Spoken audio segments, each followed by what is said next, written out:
Money Matters with Hongbin Jeong and Chia. The Hot Seat.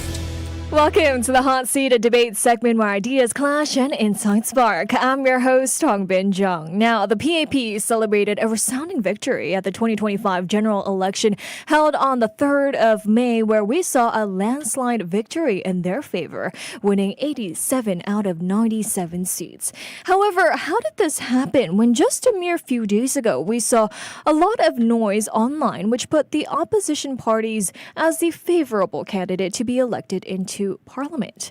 Now that the dust has settled, we're all left with one question. Did social media overhype expectations for change in GE2025?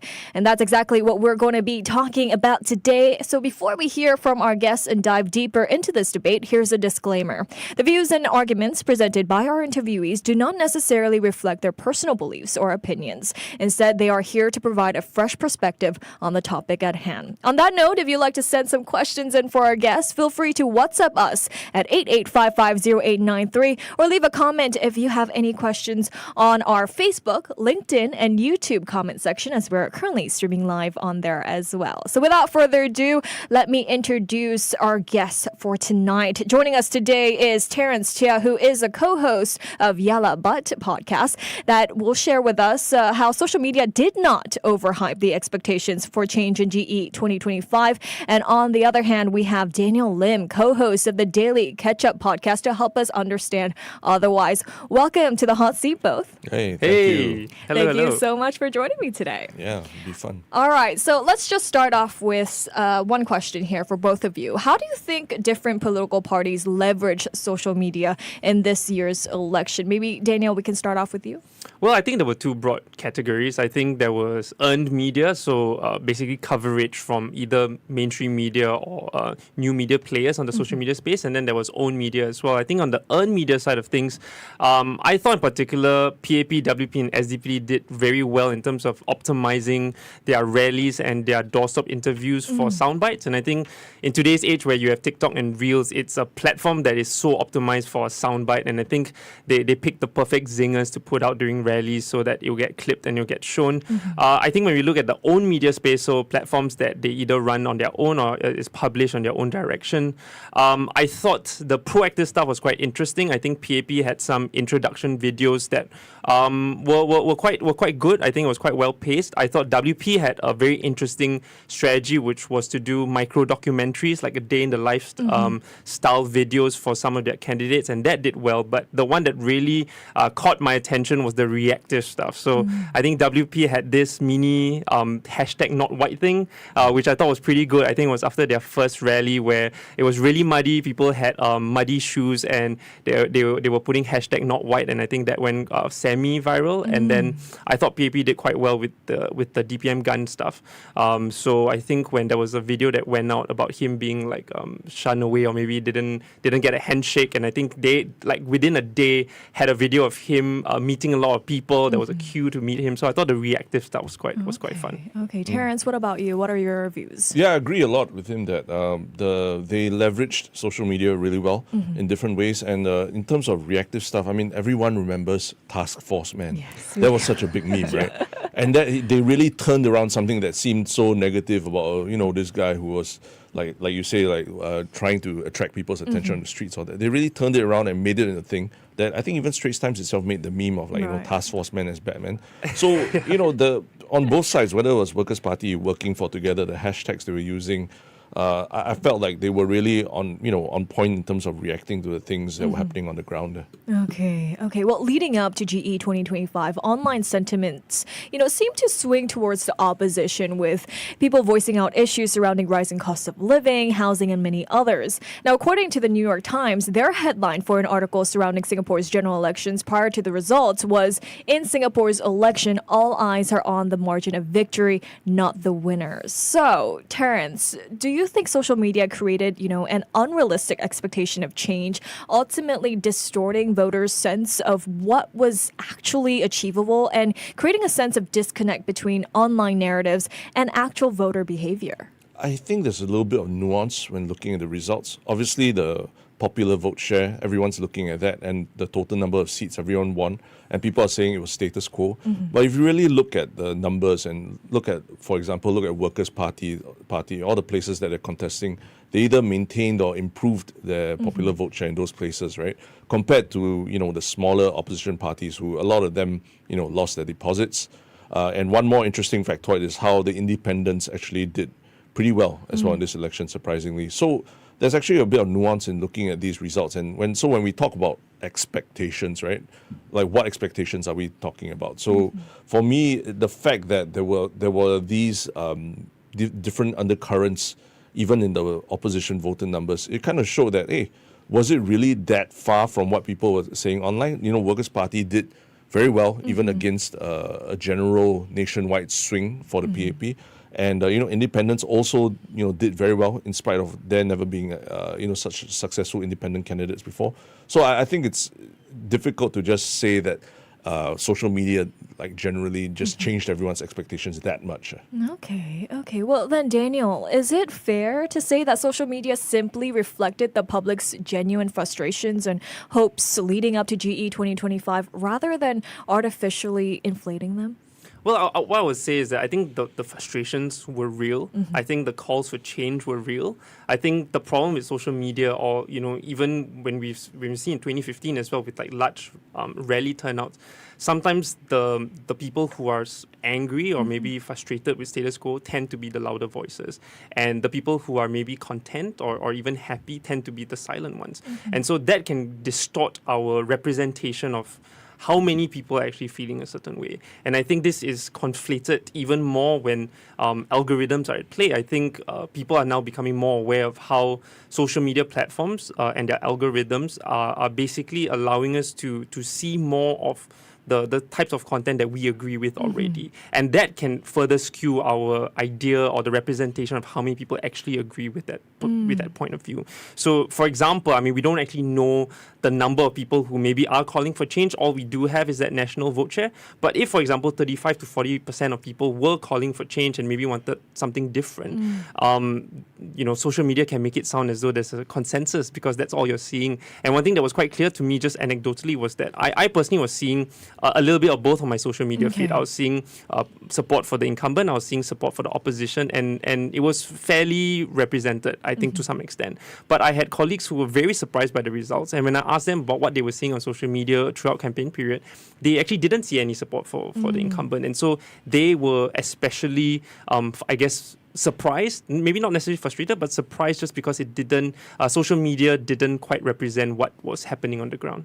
So you kind of revealed your algorithm there for a us. little bit, but my algorithm is filled with maybe colleagues, with industry friends, more than just social friends. So hopefully that's enough of a disclaimer. All right. Well, looking back at the past GE 2025 campaigning period, we also saw candidates collaborating with multiple influencers. For example, Mr. Edwin Tong did a video with local actor Maxi Lim, where they did a skit with the former, showing the latter the ropes on, conducting a Meet the People session. Opposition candidates also appeared on social media videos as well with influencers, such as Dr. Chi Soon John's Protashop date with content creator Pretty Please. Now, despite candidates gaining significant traction on the platforms where these content were posted, only the opposition kind of failed to convert online popularity into electoral success. So, Terence, while influencers have, broad reach, is it possible that their influence over voters have been more about creating, a so-called trend rather than fostering informed political decision? I think influencers and, social media creators have a place alongside the mainstream media journalists as well. When we think about the decisions that politicians make or, key political office holders make, we know about the content of the decisions, and a lot of times in the news we read about the content of the decisions and why they made the decision, but we don't know about the context of why they made that decision.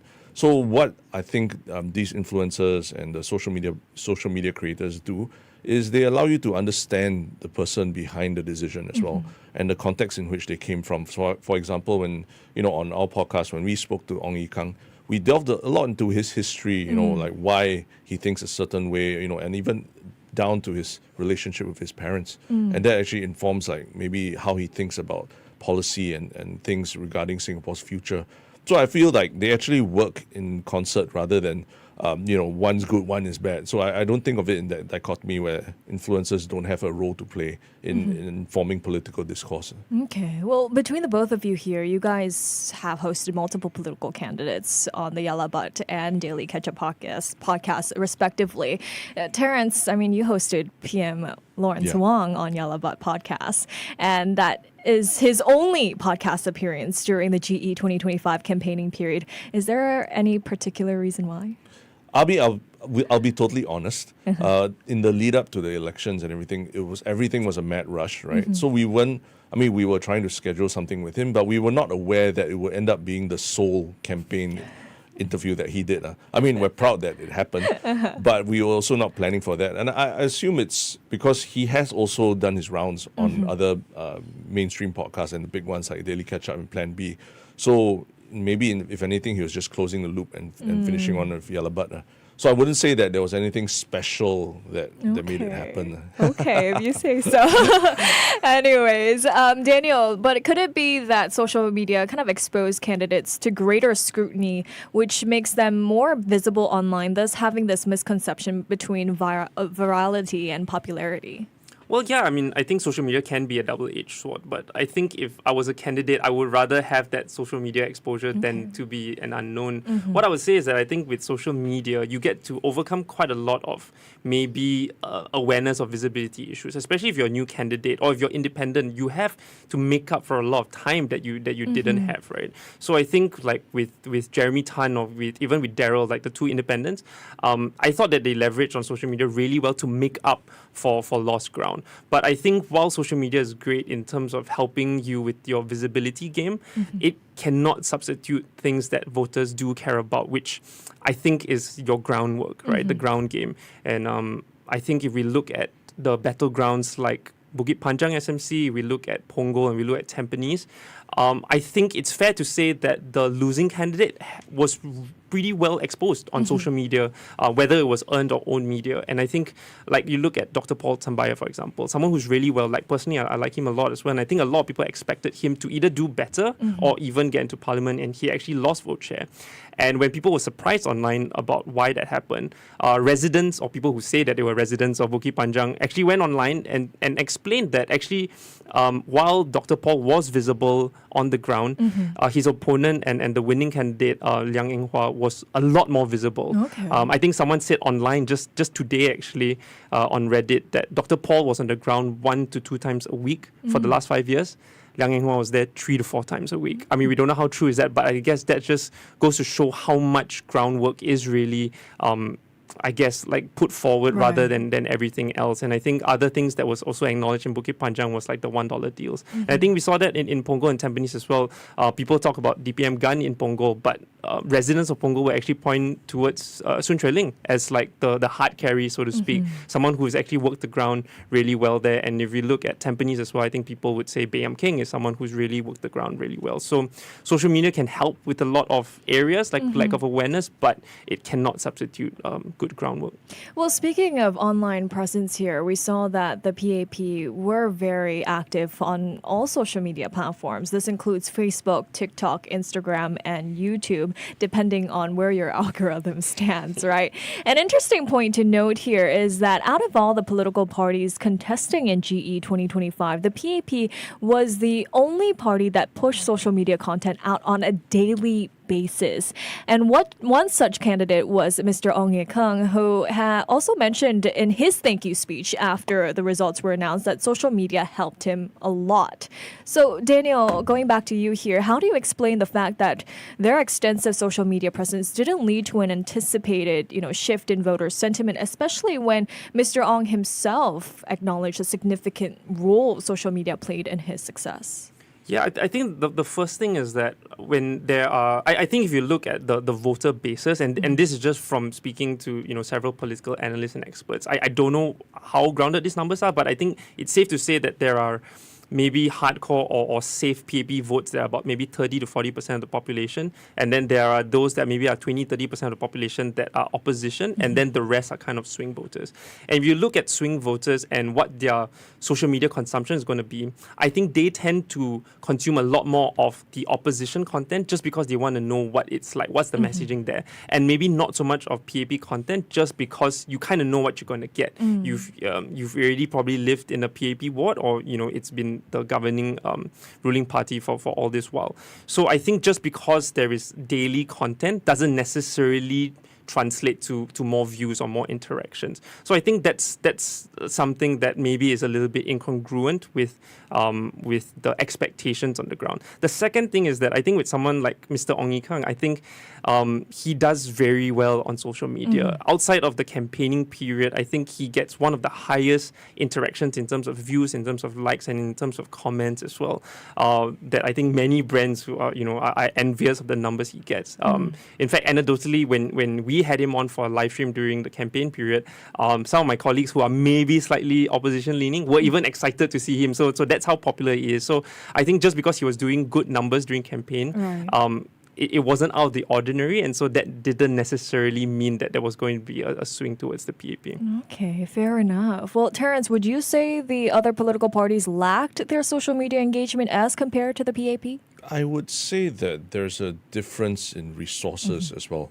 When we were on the ground in Punggol, and because what we did as a podcast, we actually went to a different constituency every day to record a podcast in these places. So, for example, when we went to Punggol, while crossing the bridge to go over to maybe see where Mr. Gan Kim Yong was speaking to people, we were accosted with people handing out flyers for the PAP. When we got to where Mr. Gan was hanging out, there was a team around him, and they would manage his media appearances and everything. As compared to when we went to Aljunied and saw how the Workers' Party was doing, yes, there was a group of volunteers, but it was still sizably, in terms of size, it was still smaller than that of the PAPs. So there could be an issue of resource in terms of the opposition parties having less resources in terms of how they use social media to engage with people. But also, I think the nuance also is when you look at how Workers' Party, for example, was pitching on social media, it seemed to be at a slightly, the production value seemed to be higher. Okay. Like they were trying to maintain a certain level of production value to almost make it feel like they're speaking to you in a more elevated manner, right?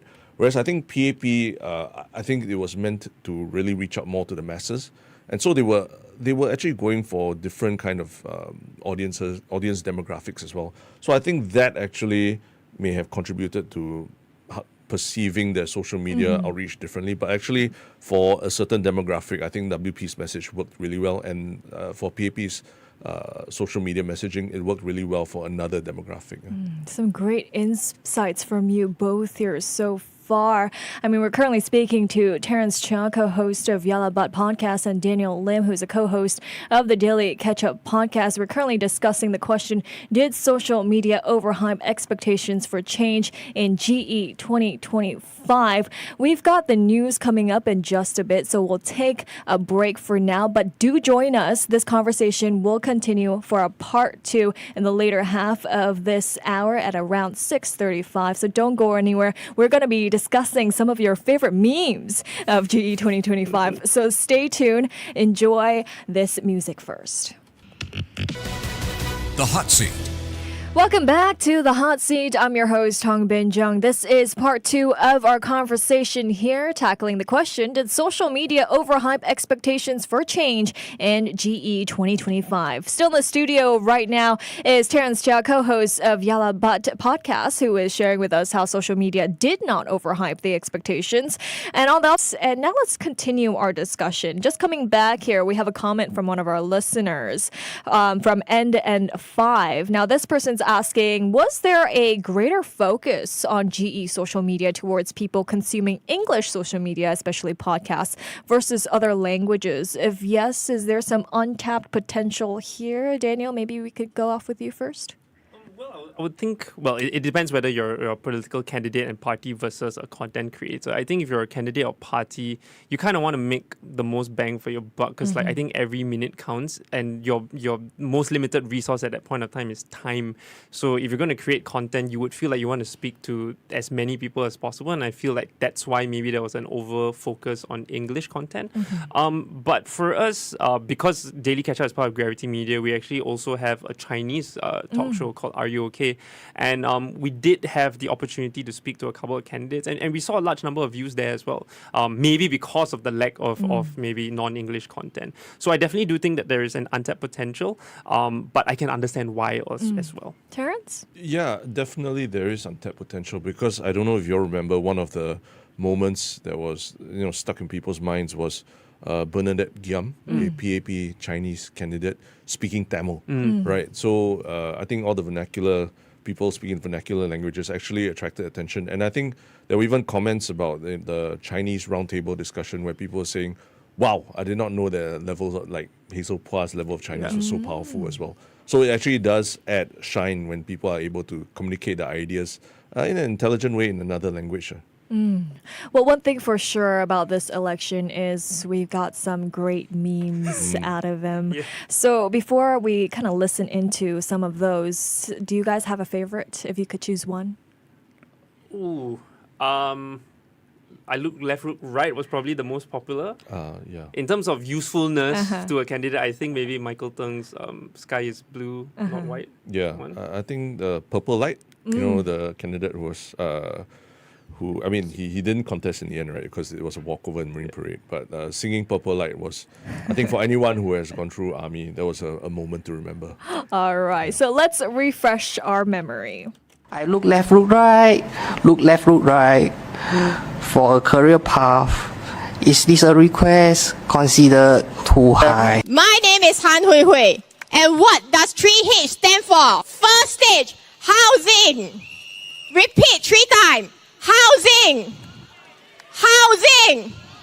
Housing. That's to say, Karen says that if police do not have 24-hour service and a thief go into your house and they take all your belongings and you wait for the police come in the morning.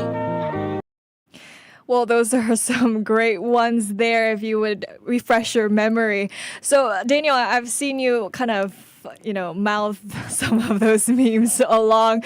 But with so many viral memes like this, wouldn't you say such memes kind of distorted the seriousness of key policy issues, turning complex discussions into viral jokes and potentially leading voters to, underestimate such parties? I wouldn't say so. I think not enough credit goes to some of these candidates who provided us entertainment, because I think as much as it's seen as a joke, I think it's extremely important just because not everyone in the electorate is going to be extremely interested in the serious side of things.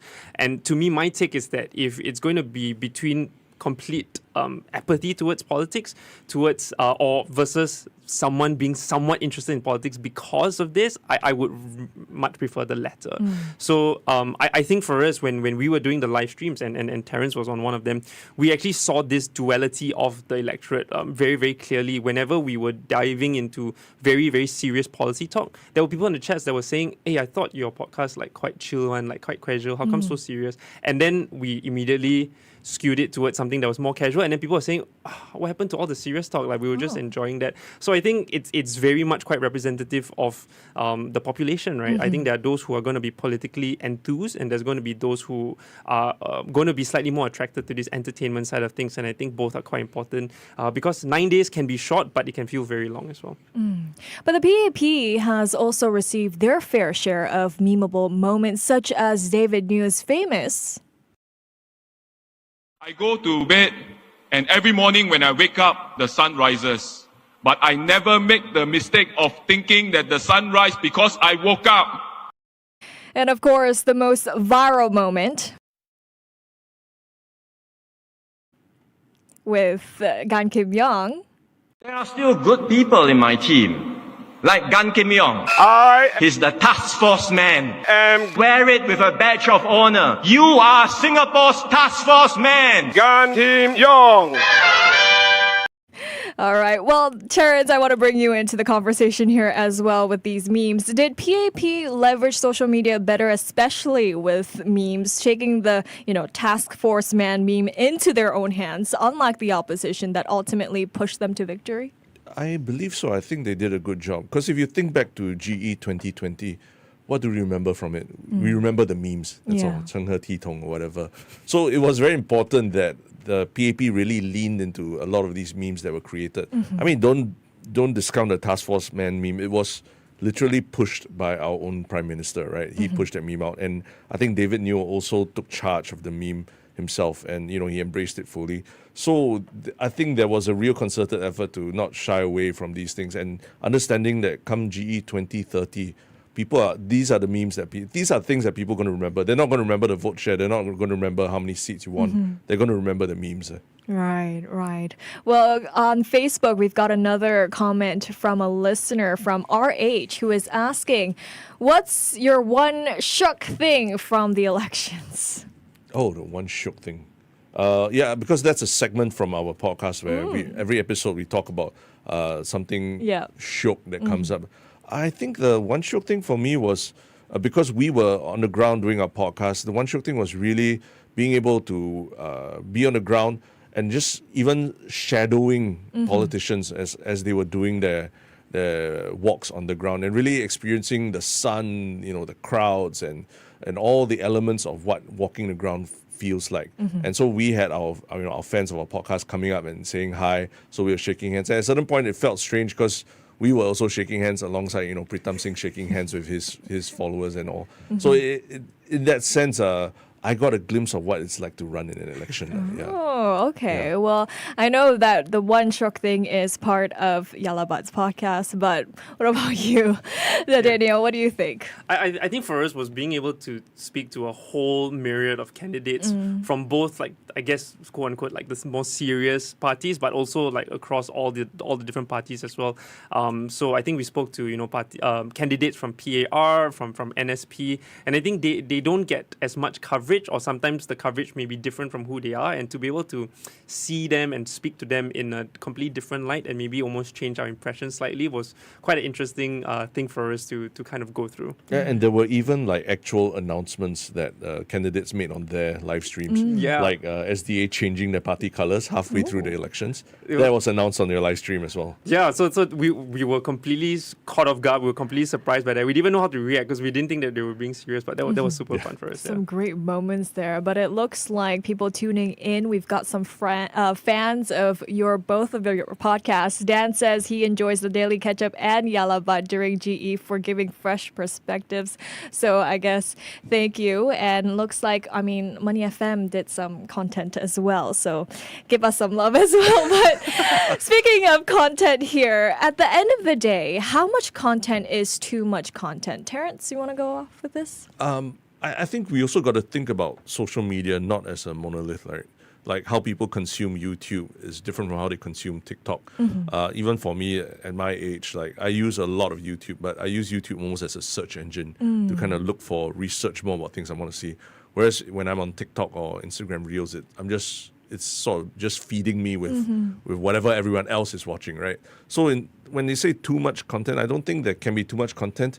It's just a matter of like, is it being force-fed to you through an algorithm, or are you sort of intelligently searching for it yourself and educating yourself more? All right. Well, Daniel, what about you? How much content is too much content? Yeah, I agree with that. And I think at the end of the day, I think as a content creator to content creator, how maybe there may be too much content, but at the end of the day, the audience will decide. So if you see a dip in views, for example, or if there's suddenly a change in sentiment, people maybe at first will appreciate the content and suddenly feel like, oh, you're really digging the bottom of the barrel, they'll let you know. So I think at the end of the day, the feedback loop these days, because of the comment section and just the way social media is, content creators will know. Well, we've got some great perspectives from both of you today. Now, just to, wrap up our conversation, given the massive online traction some candidates gained, from viral songs to influencer endorsements, did social media create a realistic picture of political change, or did it inflate hopes that the ballot box ultimately couldn't fulfill? Terence, you want to go off? I think to Dan's point earlier, we all live in our own echo chambers. I think that's something we've all learned. So if you ask someone who's very much, pro-incumbent, they're going to say, this is what I see everyone else saying, and it's all pro-incumbent, right? Whereas if you ask someone who's hanging out on Reddit and or Singapore Raw, one of these subreddits, they'll say differently.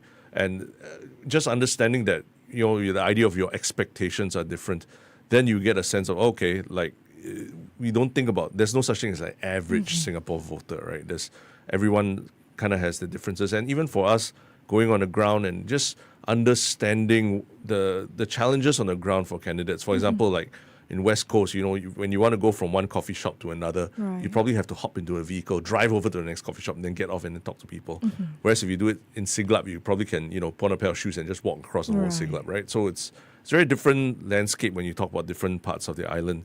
So I think understanding that, Singaporeans are now a much more discerning group of voters, and you can't just all label them as one type of average voter. That allows you to see the results in a bit more nuanced context. All right. Well, Daniel, what about you? Did social media, overrepresent the views of politically active youth voters, skewing public perception of what the majority wanted?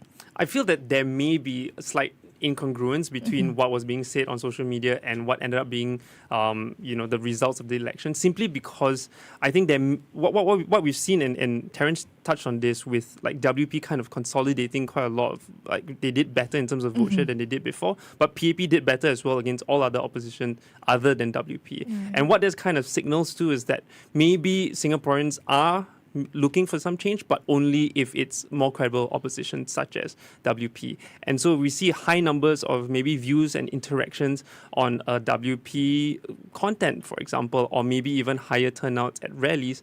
It doesn't necessarily translate to votes because WP isn't contesting in every single GRC or SMC. Even when I went for a WP rally this year and bumped into acquaintances, some of them were just there because they were swing voters and they wanted to find out more. Others were WP fans, but they don't live in a ward that WP is contesting in.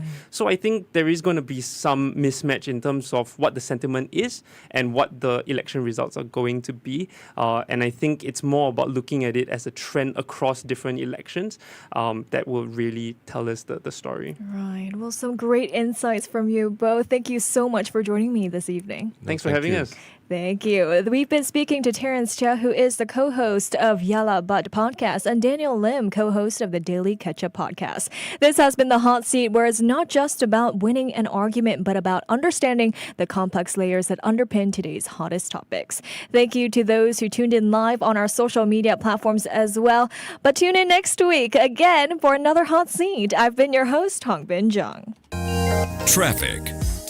Traffic is building up across the island. It is rush hour, so if you're out there on the roads,